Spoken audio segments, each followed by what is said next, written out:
Bom, então vamos para a nossa aula de mandado de segurança, parte 3. Nas aulas anteriores nós falamos do mandado de segurança, parte 1, parte 2, e agora nós vamos encerrar o nosso curso de mandado de segurança falando da parte 3 do mandado de segurança. Vamos começar falando sobre as restrições a liminar. Restrições a liminar.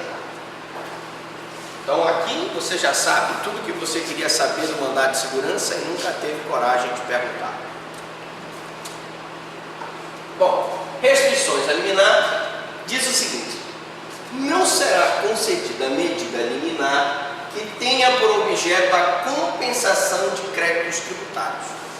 Imagine, por exemplo, que você está sendo cobrado por um débito tributário e você tem um crédito, uma receita, Fazenda Pública. Você então quer compensar fazer essa compensação dos créditos tributários. Não será concedida a liminar para esse fim. Eu não uso o mandado de segurança para compensação de crédito tributário, porque o mandado de segurança ele não se presta para esse tipo de favor. Ele pode, evidentemente, se a pessoa tiver direito à isenção do tributo e estiver sendo cobrado, e esse direito for líquido e certo, eu posso, através do mandado de segurança, me valer do mandado de segurança para isenção do tributo, que é um direito líquido e certo dele de isenção. Mas eu pedir a compensação do crédito tributário, não posso. Também a entrega de mercadorias e bens provenientes do exterior. Eu tive, quando advogado, antes de assumir a função de promotor de justiça, eu tive a seguinte situação. Nós tínhamos um laboratório que ele pediu um tomógrafo. E esse tomógrafo, salvo engano, veio dos Estados Unidos.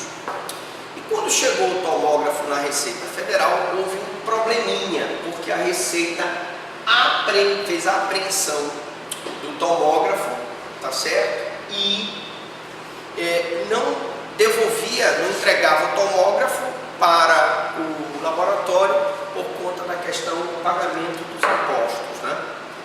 Então a empresa mandou que nós ingressássemos com uma medida judicial. E quando desse ingresso foi cogitado essa situação aqui.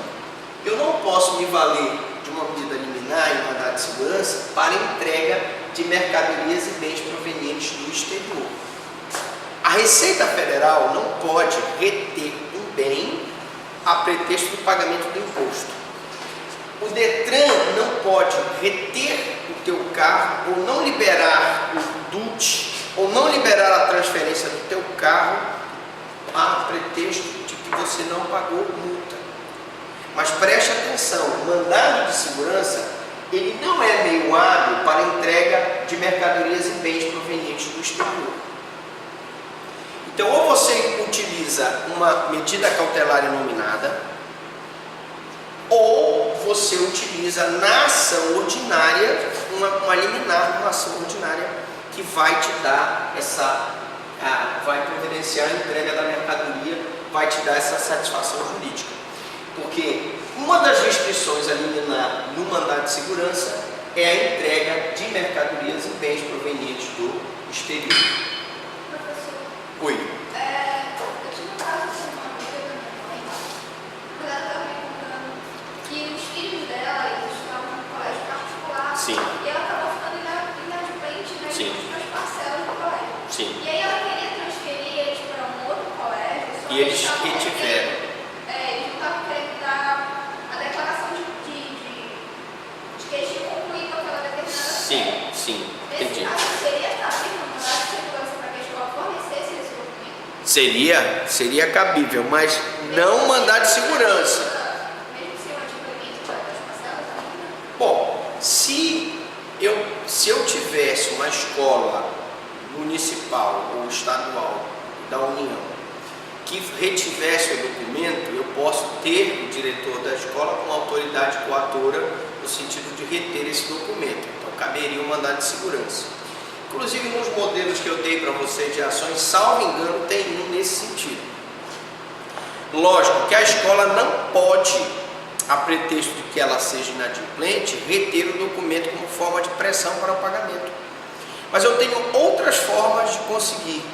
Eu posso entrar com uma busca e apreensão, eu posso entrar com uma cautelar inominada, eu posso entrar com uma exibição de documento, que também é uma medida cautelar, e em última hipótese eu vou entrar com mandado de segurança. Por quê?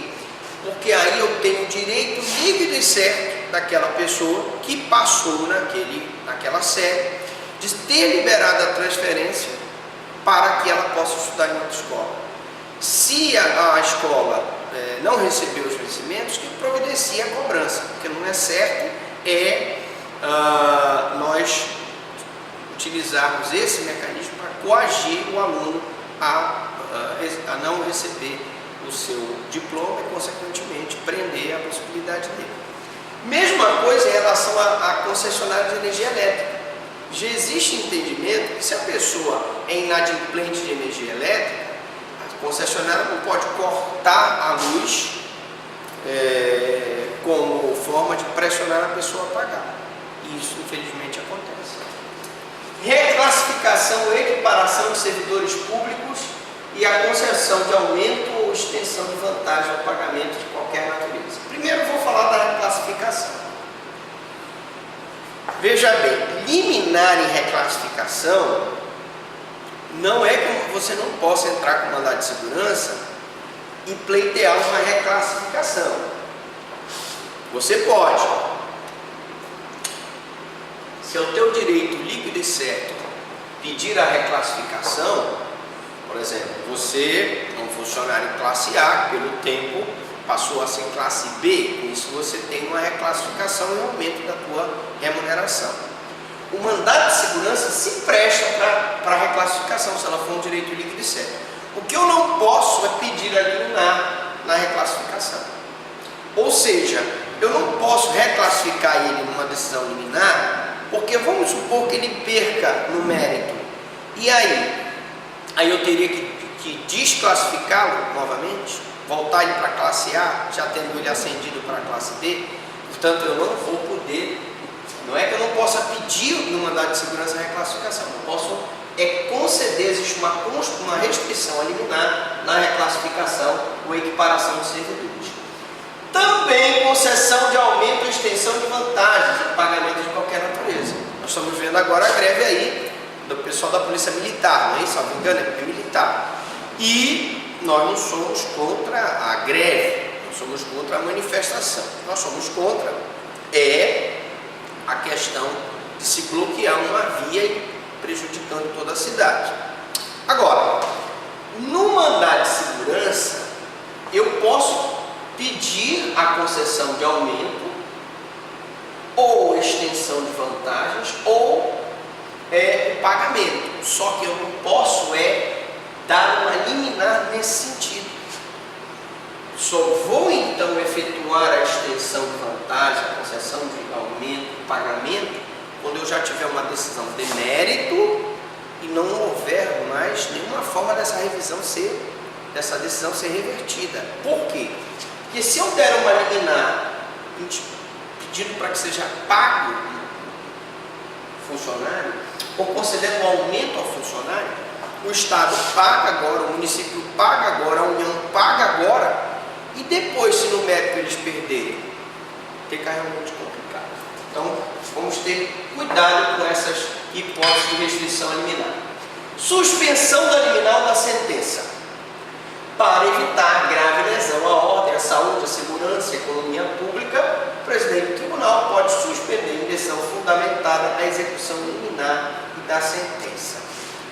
Nós já tivemos várias situações assim, não especificamente em mandado de segurança, mas em ações de improbidade. Quando o Ministério Público entra com uma ação de improbidade e pede, por exemplo, o bloqueio do fundo de participação, ou pede a indisponibilidade dos bens, ou pede o afastamento do prefeito do cargo. Nessas hipóteses, às vezes o tribunal, o presidente do Tribunal de Justiça, para evitar grave lesão à ordem, a saúde, a segurança e a economias públicas. No caso do fundo de participação, se eu bloqueio o pagamento do fundo de participação, eu vou ter uma lesão à economia pública. Por quê? Porque o fundo de participação, evidentemente, ele é necessário para o pagamento dos fornecedores, dos funcionários, etc. Tá? A questão da ordem. Uma cidade sem prefeito, sem vice-prefeito, sem vereadores, é uma cidade acéfala. Tá? Então é possível que se evite. E qualquer decisão de mandado de segurança liminar, e eu quero dizer que essa suspensão liminar, que está prevista no artigo 15 da Lei de Mandado de Segurança, não é só uma hipótese que se aplica ao mandado de segurança. Tá? Qualquer liminar pode ser suspensa, em decisão fundamentada pelo presidente do tribunal, a execução da liminar e da sentença, se houver grave lesão à ordem, à saúde, né? Ou à segurança ou economias públicas. Nós falamos na aula passada dessa ação que tramita no Supremo, que questiona o reajuste das parcelas, né, de inflação desses planos. Ora, se houver uma liminar mandando que os bancos paguem essas parcelas, ainda que justa, ela pode quebrar os bancos. Então eu teria então uma violação da segurança econômica do país. Portanto, o presidente do tribunal poderia suspender fundamentadamente a execução da liminar e da sentença. Perempção da medida liminar. É possível perempção da medida liminar? Pergunta de prova. Ocorre ex officio a requerimento do MP quando o impetrante criar obstáculo ao normal andamento do processo ou deixar de promover por mais de 3 dias úteis as diligências que lhe cumprem. Imagine que é interesse dele no mandado de segurança que a liminar, que o processo tenha andamento. E ele então vem e procrastina, coloca obstáculo ao normal andamento do processo. Colocar qualquer obstáculo. Ele, por exemplo, tem advogados que na cara de pau vão lá, pedem vista dos autos, levam os autos para casa e ficam com os autos lá. Isso não é procrastinar o andamento do processo? Ele está retendo os autos lá no escritório dele. Muito bem. Deixar de promover por mais de 3 dias úteis as diligências que lhe cumprirem. Ele deixou de promover as diligências. Ele não levou o oficial de justiça para ser cumprida a liminar. Ele não reteve os autos consigo. Qualquer expediente procrastinatório da parte dele pode gerar essa questão da perempção. Pois não, pode perguntar. Não é a pergunta que eu tive coragem de perguntar exatamente quanto ao mandado de segurança. Mas se eu particular, o que seria essa perempção que eu não entendi direito? Vamos lá. Veja bem, aqui na verdade, essa perempção aqui, ela está em sentido de contumácia, que é a negligência da parte de praticar o ato processual. Toda vez que a parte é negligente na prática do ato processual, ela vai sofrer uma sanção processual. E essa sanção processual se chama tecnicamente de perempção. E dou vários exemplos. Por exemplo, no âmbito da violência doméstica, se um juiz determina que a mulher beneficiada por medidas protetivas atualize seu endereço, compareça aos atos processuais e ela deliberadamente, por mais de 30 dias, deixa de atualizar o endereço e de comparecer aos atos processuais, há uma falta de interesse. E um dos pressupostos válidos do processo é o interesse processual. Se não há interesse processual, ela foi intimada e não praticou os atos do processo, ela vai sofrer, então aquele processo vai ser extinto. No direito penal, por exemplo, mesma coisa.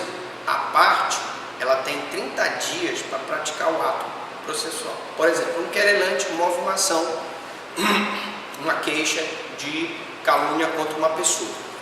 O juiz intima o querelante a ele praticar um determinado ato processual.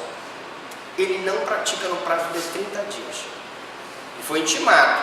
A falta de prática desse ato processual é uma contumácia, uma negligência dele. Vai ensejar no âmbito penal uma perempção.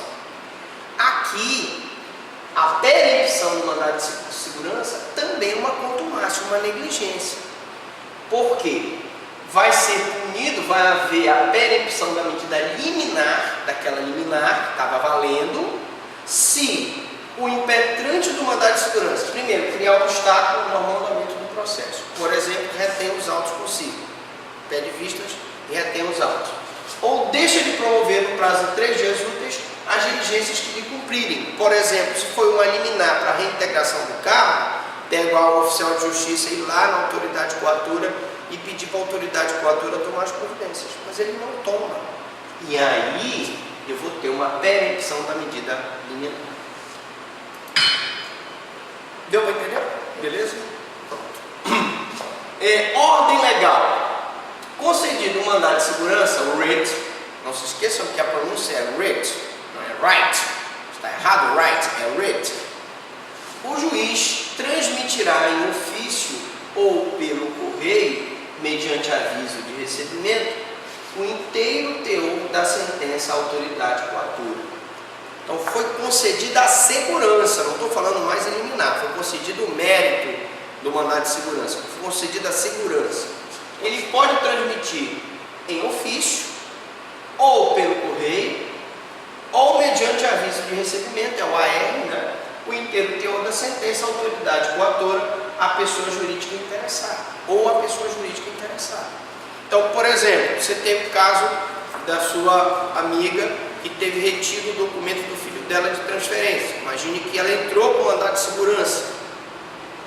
Nesse caso, o juiz, concedido o mandado de segurança, vai mandar através de ofício para a autoridade coatora para que ela entregue o documento. Ela está retendo, que é direito líquido e certo, do aluno ter o documento em mãos. Tá? A decisão é expressa no mandado judicial, que é transmitido por ofício ao impetrado, valendo como ordem legal para o imediato cumprimento ao que nele se determinar. O imediato cumprimento é o seguinte: o juiz determina que ele reintegre o funcionário, o juiz determina que ele faça a reclassificação, o juiz determina que ele entregue aquele determinado documento que está sendo apreendido pelo diretor regularmente. Ora, se é uma ordem legal para cumprimento, raciocínio do descumprimento vai gerar uma consequência penal. Então, por isso, crime de desobediência, não atendimento do mandado judicial, é crime de desobediência à ordem legal, sujeitando-se à lavratura do TCO. O que é TCO? Termo circunstanciado de ocorrência. Por que TCO? Porque o crime de desobediência é um crime de menor potencial ofensivo, a pena máxima não é superior a 2 e, consequentemente, eu não posso lavrar um inquérito policial, um flagrante delito. Eu tenho que lavrar o termo circunstanciado de ocorrência. Ele vai tramitar pelo juizado especial e aqui poderá ser proposta a composição civil e a transação penal. No caso, como é um crime contra a administração pública, mais a transação penal. Tá? A sentença, então, é cumprida imediatamente, bem como cumprida de pronto, a liminar, constando só a notificação do juiz prolator da sentença. Se ele expediu uma determinação para a reintegração do funcionário, a autoridade coatora tem que reintegrar o funcionário. Se ela não reintegrar, eu vou ter uma desobediência, um crime previsto na legislação, e, consequentemente, aquela autoridade vai responder pelo crime de desobediência e, consequentemente, ela vai poder ser responsabilizada através de termos circunstanciados de ocorrência. Independentemente de caução ou de carta de sentença. Veja, não há necessidade do impetrante pagar uma caução no mandado de segurança, não existe caução.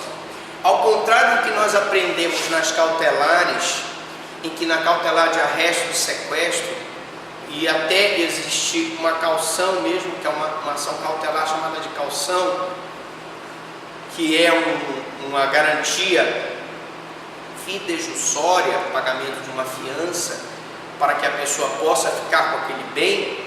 No mandado de segurança não existe isso. No mandado de segurança não existe caução. E também não existe carta de sentença. O que é a carta de sentença? É o ofício junto com a cópia da sentença. Basta que o ofício vá lá com a ordem do juiz. Até porque a sentença é publicada no Diário Oficial.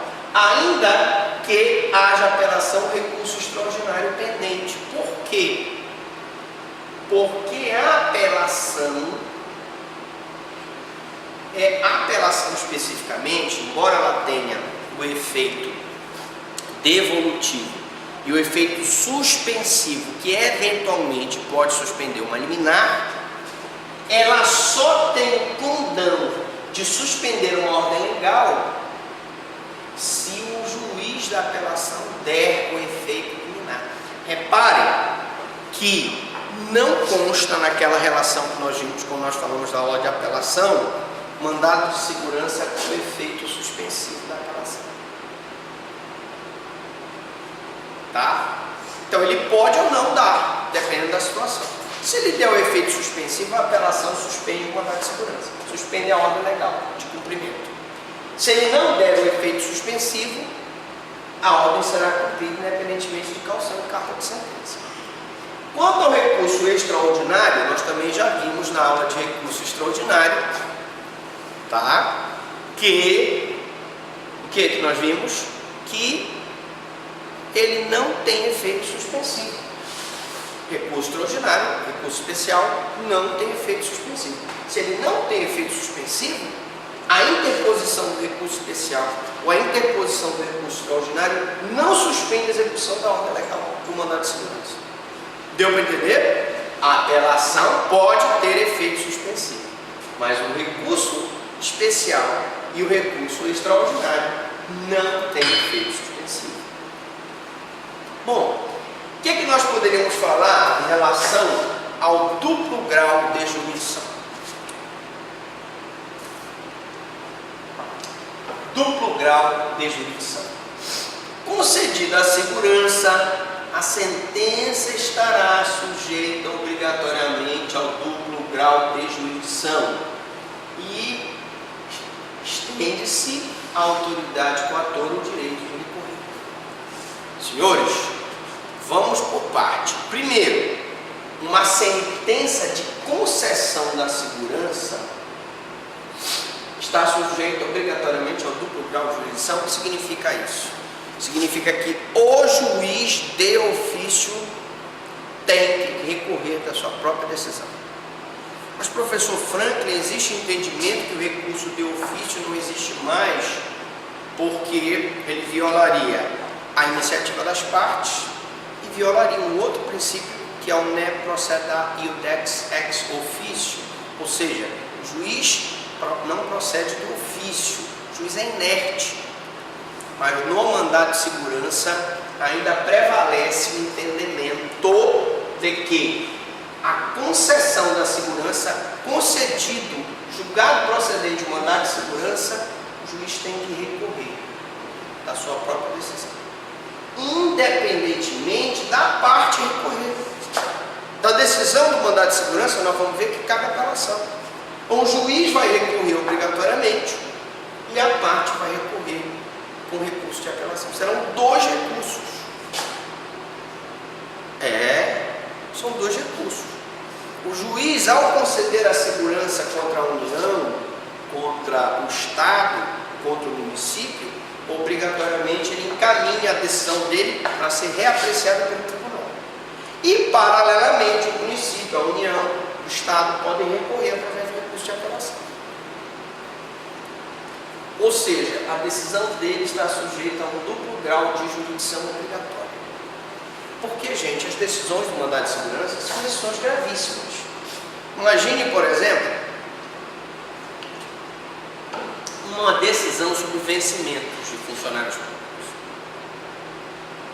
Traz um impacto enorme na folha de pagamento. O juiz deu a segurança, o Estado ainda tem aquela chance de reverter aquela decisão no tribunal.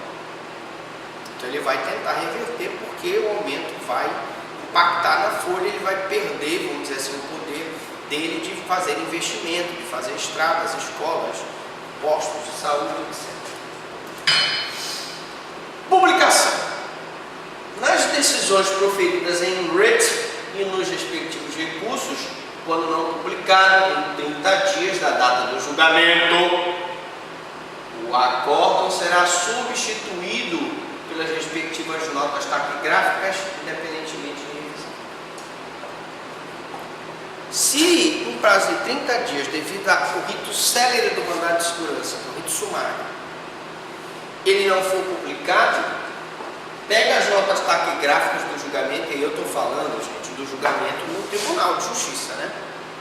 Julgamento no Tribunal de Justiça. Eu vou pegar as notas taquigráficas e simplesmente vou publicá-las independentemente de revisão, porque o acordo não foi. O acordo que deveria ser publicado no prazo de 30 dias não foi. E eu vou então usar as notas taquigráficas. Execução in natura. A execução do mandado de segurança, gente, é imediata, específica ou in natura, isto é, mediante o cumprimento da providência determinada pelo juiz, sem a possibilidade de ser substituída pela reparação pecuniária. O que é cumprimento in natura? Olha só. Imaginemos que eu tenha duas empresas. Uma que está construindo regularmente e uma que está construindo irregularmente. E a prefeitura, no exercício do seu poder de polícia, vai lá, por equívoco, ela pega e, ao invés dela interditar a obra que está construída irregularmente, ela interdita a obra que está sendo construída regularmente. Bom, dessa decisão administrativa, desse ato de coação do exercício da empresa de livremente construir, cabe o mandado de segurança. Na hora em que o juiz concede e na hora em que transita em julgado, a execução é imediata. Ou seja, mediante cumprimento da providência determinada. Se o juiz determinou que a empresa tem o direito de construir, aquele embargo, aquela interdição da prefeitura cai por terra imediatamente, porque a execução é imediata, in natura, cumprimento da providência determinada pelo juiz, sem a possibilidade de ser substituída pela reparação pecuniária. O que significa isso? Professor Franklin, mas a obra continuou interditada por tantos meses, isso gerou um prejuízo para a empresa de R$500 mil, porque ela estava lá pagando os funcionários, o material estragou, papapá. Esse dano que a empresa teve pela interdição da obra não é discutido no mandado de segurança. Nós vamos ver que a reparação do dano, reparação pecuniária, ou danos morais, materiais, lucro cessante, dano emergente, ela vai ser feita numa ação ordinária própria. Não se presta o mandado de segurança para fazer essa reparação pecuniária. Execução de danos patrimoniais. Se houver danos patrimoniais a compor, far-se-á por ação direta e autônoma, salvo a contida no artigo 14, parágrafo 4 da própria lei do mandado de segurança, concernentes a vencimentos e vantagens pecuniárias de servidores públicos. O que significa dizer? Se ele é servidor público e ele foi reintegrado através do mandado de segurança, porque o processo administrativo dele não obedeceu o contraditório e ampla defesa, eu não só vou ter a reintegração do servidor como eu vou ter o pagamento das suas parcelas que ele deixou de receber. Caiu? Ótimo. Então, tem uma questãozinha da OAB que caiu sobre isso. Então, eu preciso entender que a única exceção em que eu tenho a questão da vencimentos e vantagens pecuniárias de servidores públicos é a única exceção em que eu posso, através de mandado de segurança, questionar esse pagamento. Se eu tive uma obra interditada e essa obra ficou interditada